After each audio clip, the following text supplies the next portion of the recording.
പ്രിയമുള്ള മുഅ്മിനീങ്ങളെ, ഹബീബായ നബി സല്ലല്ലാഹു അലൈഹി വസല്ലം തങ്ങൾ പഠിപ്പിക്കുന്നു, കുല്ലു മൗലൂദിൻ യൂലദു അലൽ ഫിത്ര, എല്ലാ കുട്ടികളും ലോകത്തേക്ക് ജനിച്ചു വീഴുന്നത് അലൽ ഫിത്ര, ശുദ്ധമായ പ്രകൃതിയുടെ മേലിലാണ്.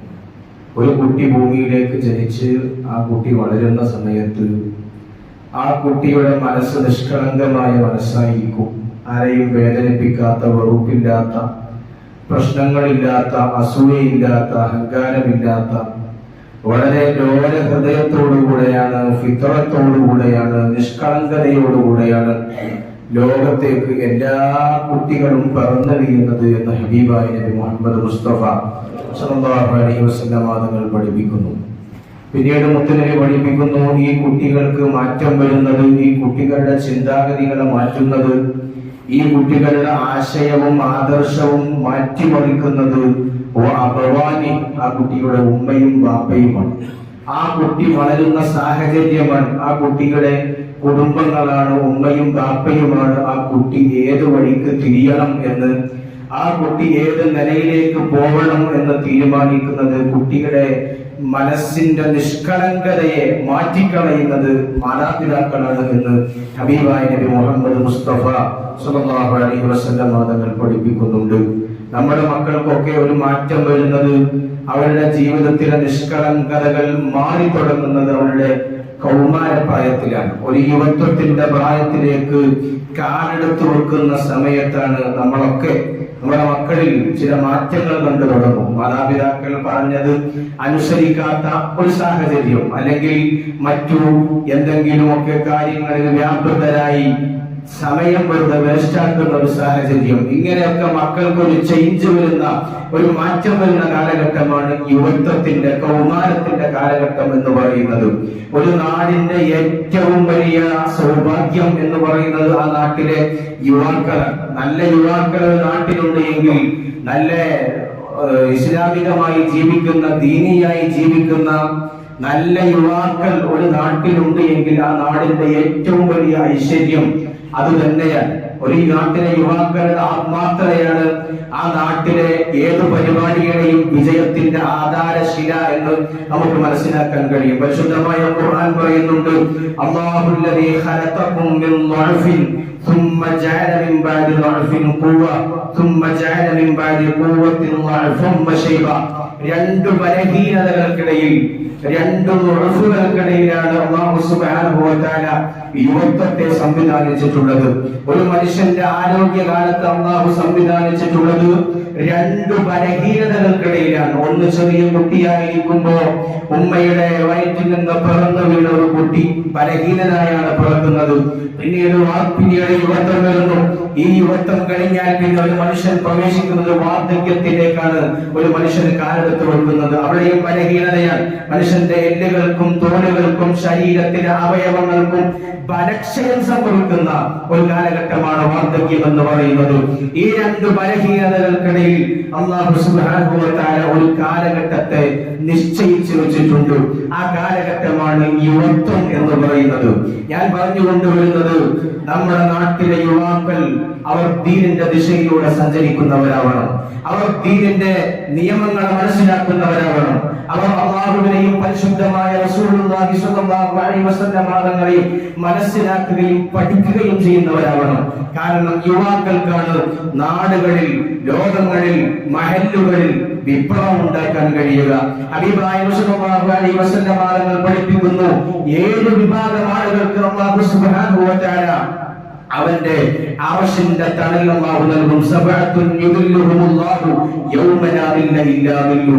ഒരു തണലുമില്ലാത്ത കാലത്ത് മഹ്ശറ മൻസറയിൽ കത്തിജ്വലിക്കുന്ന സൂര്യന്റെ മുമ്പിൽ അല്ലാഹു തണൽ നൽകുന്ന ഒരു വിഭാഗത്തെ മുത്തനബി പരിചയപ്പെടുത്തിയത് ശാബുൻ നശഅ ഫി ഇബാദത്തില്ലാ.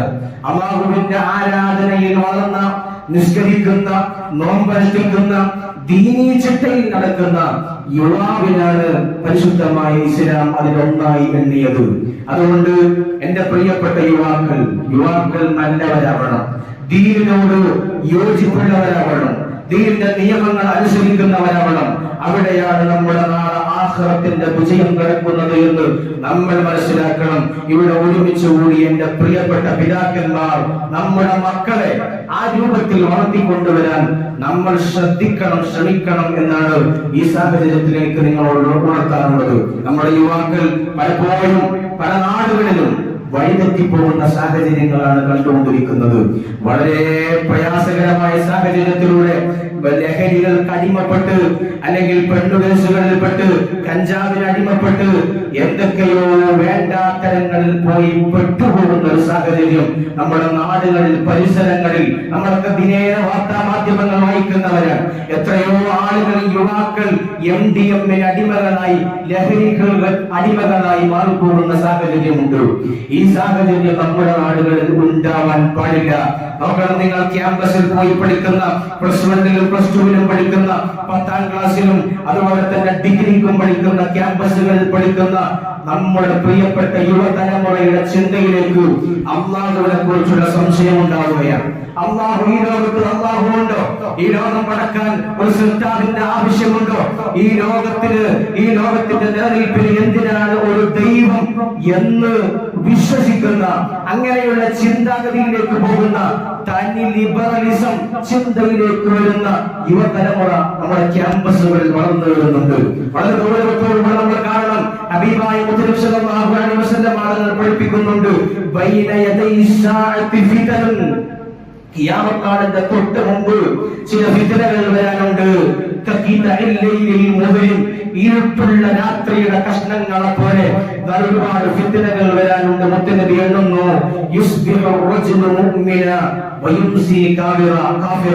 രാവിലെ കിടക്കയിൽ നിന്ന് എഴുന്നേൽക്കുമ്പോ അവൻ മുസ്ലിമാണ്, പക്ഷെ വൈകുന്നേരം ആകുമ്പോഴേക്ക് അവൻ ഇസ്ലാമിൽ നിന്ന് തെറ്റിത്തെറിച്ചു പോകുന്ന സാഹചര്യം ഖിയാമത്ത് നാളിന്റെ തൊട്ട് മുമ്പായി വരാനുണ്ട് എന്ന് മുത്തനബി നമ്മെ പഠിപ്പിക്കുന്നുണ്ട്. നമ്മുടെ മക്കൾ ഒരിക്കലും അത്തരം ഇടപാടുകളിൽ, അത്തരം ചിന്തകളിൽ പെട്ടുപോകരുത്. ലിബറലിസത്തിന്റെ വക്താക്കളായി നമ്മുടെ മക്കൾ മാറരുത്.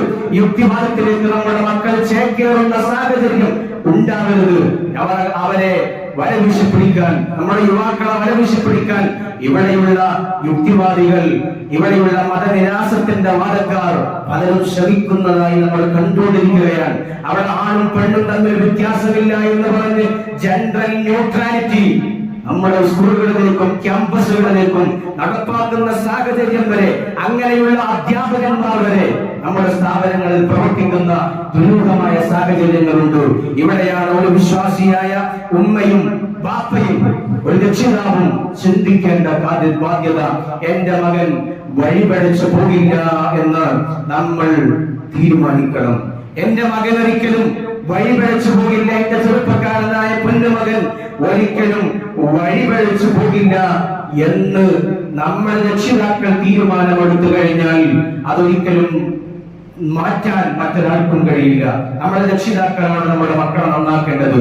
നമ്മുടെ രക്ഷിതാക്കളുടെ മേലുള്ള ഉത്തരവാദിത്തമാണ് നമ്മുടെ മക്കൾ നല്ല രീതിയിൽ ദീനിന്റെ നിയമങ്ങൾ അനുസരിച്ച് മുന്നോട്ട് പോകണം എന്ന് നമ്മുടെ ബാധ്യതയാണ്. കാരണം നാളെ മഹ്ശറയിൽ കടന്നു ചെല്ലുമ്പോ മക്കൾ വാപ്പയെ കുറിച്ച് അല്ലാഹുവിനോട് പരാതി പറയുന്ന രംഗമുണ്ട്. അല്ലാഹുവേ, എന്റെ വാപ്പയാണ് അല്ലെങ്കിൽ എന്റെ ഉമ്മയാണ് എന്നെ ഈ കോലത്തിലേക്ക് ആക്കിയത്, എന്നെ ഈ രൂപത്തിലേക്ക് മാറ്റിയത്, എന്നെ ലഹരിക്ക് അടിമപ്പെടുത്തിയത്, ഞാൻ ലഹരി ഉപയോഗിച്ചപ്പോൾ തടയാതിരുന്നത്, ഞാൻ കള്ളു കുടിച്ചപ്പോൾ വിലക്കാതിരുന്നത്, ഞാൻ രാത്രിയിൽ അനാവശ്യമായി സമയം കളഞ്ഞപ്പോ അതിനെതിരെ എനിക്കെതിരെ ഒന്ന് ശബ്ദിക്കാൻ മുതിരാതിരുന്നത് എന്റെ വാപ്പയും ഉമ്മയുമാണ്.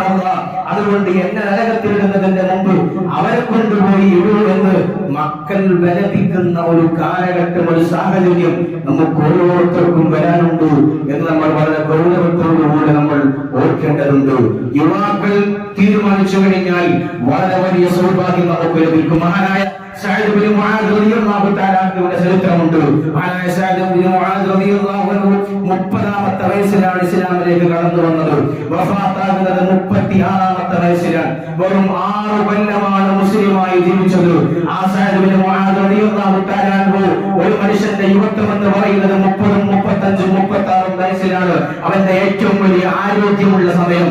ആ സമയം മുഴുവൻ അല്ലാഹുവിന്റെ ഇബാദത്തിലായി മഹാനായ സഅദ് ഇബ്നു മുആദ് റളിയല്ലാഹു അൻഹു വിനിയോഗിച്ചപ്പോ മുത്തുനബി പഠിപ്പിക്കുകയാണ്, സഅദ് ഇബ്നു മുആദ് റളിയല്ലാഹു അൻഹു വഫാത്തായപ്പോ ഇഹ്തസ്സ അർശുർ റഹ്മാൻ, അല്ലാഹുവിന്റെ പരിശുദ്ധമായ അർശ് ഇങ്ങനെ കിടുകിടാ വിറച്ചു എന്ന്. അല്ലാഹുവിന്റെ അർശ് വിറച്ചു.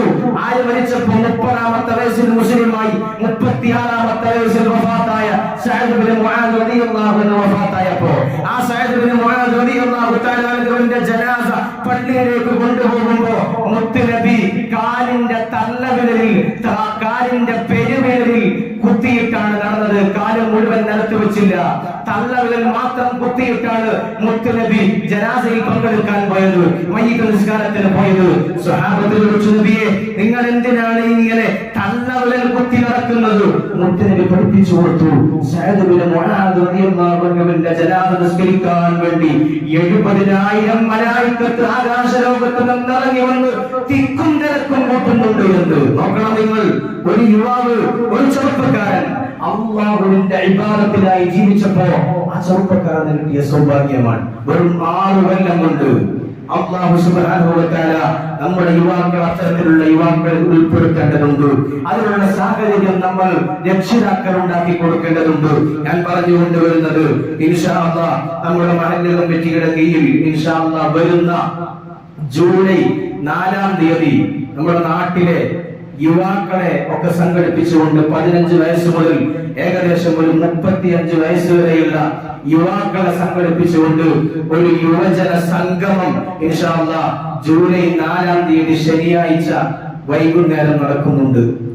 ഞാൻ ഇതുവരെ പറഞ്ഞത് എന്റെ പ്രിയപ്പെട്ട രക്ഷിതാക്കൾ, നമ്മുടെ പ്രവർത്തകന്മാർ, യൂത്ത് വിങ്ങിന്റെയും മഹല്ല് കമ്മിറ്റിയുടെയും ഒക്കെ ഭാരവാഹികൾ, നിങ്ങളുടെ വീടുകളിൽ നിങ്ങൾ വന്ന് സമീപിക്കും. ഒരു രജിസ്ട്രേഷൻ ഫോമുമായി നിങ്ങൾ വന്ന് സമീപിക്കും. ആ വരുന്ന സമയത്ത് നമ്മുടെ വീട്ടിലെ കൗമാരപ്രായക്കാരായ 15 വയസ്സിന്റെയും 35 വയസ്സിന്റെയും ഇടയിലുള്ള നമ്മുടെ നാട്ടിലെ, നമ്മുടെ വീട്ടിലെ ഓരോ യുവാക്കളെയും ആ രജിസ്ട്രേഷൻ ഫോം വാങ്ങി അത് സ്വീകരിച്ച് അവരുടെ പേരതിൽ ചേർത്ത് ജൂലൈ 4-ാം തീയതി നമ്മുടെ മഹല്ല് കമ്മിറ്റിയുടെ കീഴിൽ നടക്കുന്ന ആ പരിപാടിയിൽ, നമ്മുടെ ദഅവാവിന്റെ കീഴിൽ നടക്കുന്ന ആ പരിപാടിയിൽ നമ്മുടെ വീട്ടിലെ, നമ്മുടെ നാട്ടിലെ ഓരോ യുവാക്കളെയും പങ്കെടുപ്പിക്കാൻ വേണ്ടത് നമ്മളൊക്കെ ചെയ്യണം എന്ന് ഈ സന്ദർഭത്തിൽ സൂചിപ്പിക്കുകയാണ്. നമ്മുടെ യുവാക്കൾ നന്നായെങ്കിലേ ഈ നാട് നന്നാവുകയുള്ളൂ. ഈ യുവാക്കൾ ഉണ്ടാകും നാളെ ഈ മഹല്ലിന്റെ അധികാരത്തിൽ വരേണ്ടത്, നാളെ ഈ കമ്മിറ്റിയുടെ പ്രസിഡന്റും സെക്രട്ടറിയുമാവേണ്ടത്, നാളെ ഈ മഹല്ലത്തിനെയും പള്ളിയെയും കൊണ്ടുപോകേണ്ടത്.